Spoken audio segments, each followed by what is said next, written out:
Hello સૌ હરિભક્તોને જય સ્વામિનારાયણ।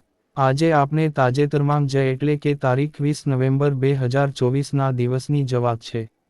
વાત નહીં પણ આપના સૌ માટે એક પ્રેરણાદાયક પ્રસંગ કહી શકાય। અત્યારે ગુરુહરિ મહંત સ્વામી મહારાજ અમદાવાદ શાહીબાગ મંદિરમાં બિરાજમાન છે, ત્યારે દરરોજના નિત્યક્રમ મુજબ આજે પણ સ્વામીશ્રી પૂજા માટે પધાર્યા હતા। આપણે સૌ જાણીએ છીએ કે સ્વામીશ્રીની પૂજા માંગ બાળકો, યુવકો, સંતો દ્વારા કીર્તન અને શાસ્ત્રોની વાતો દ્વારા પોતાની કલા રજૂ કરતા હોય છે અને ગુરુહરિના આશીર્વાદ પ્રાપ્ત કરતા હોય છે। ત્યારે આજે પ્રિયંકભાઈ નામના પ્રજ્ઞાચક્ષુ યુવાન દ્વારા સ્વામીશ્રી સમક્ષ કીર્તન ગાઈને પોતાની ભક્તિ અદા કરી હતી। સામાન્ય રીતે અત્યારે શિક્ષણના લીધે પ્રજ્ઞાચક્ષુ વ્યક્તિઓને પોતાના પર આત્મનિર્ભર કરવામાં આવે છે અને પોતાનું કાર્ય સરળ રીતે કરી શકે છે। આજે ઘણા ક્ષેત્રમાં પ્રજ્ઞાચક્ષુ વ્યક્તિઓ સારી રીતે કાર્ય કરી રહ્યા છે, પણ આજે સ્વામીશ્રીની પૂજામાં પ્રિયંકભાઈએ જે કીર્તન ગાયું એ જેમને આંખો હોય એમને આ કીર્તનનો મહિમા ન સમજાય, પણ જે પ્રજ્ઞાચક્ષુ છે તેમને તો એક એક શબ્દ પર પોતાની આંખો યાદ આવે એવું આ કીર્તન હતું।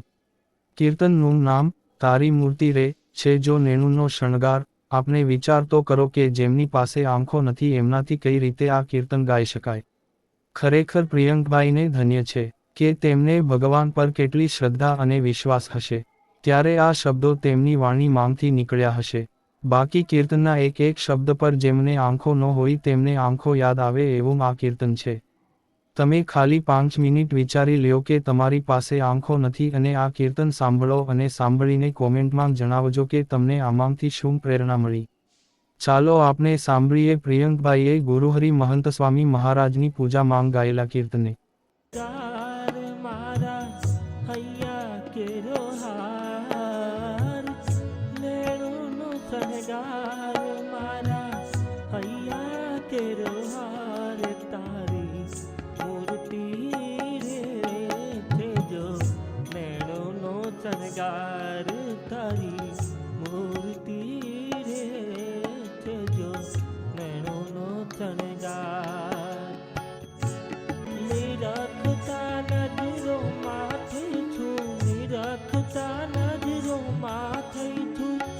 ગજરામાં ગુલતાન તારી મૂર્તિ રે થેજો નેણોનો શણગાર તારી મૂર્તિ રે થેજો નેણોનો શણગાર।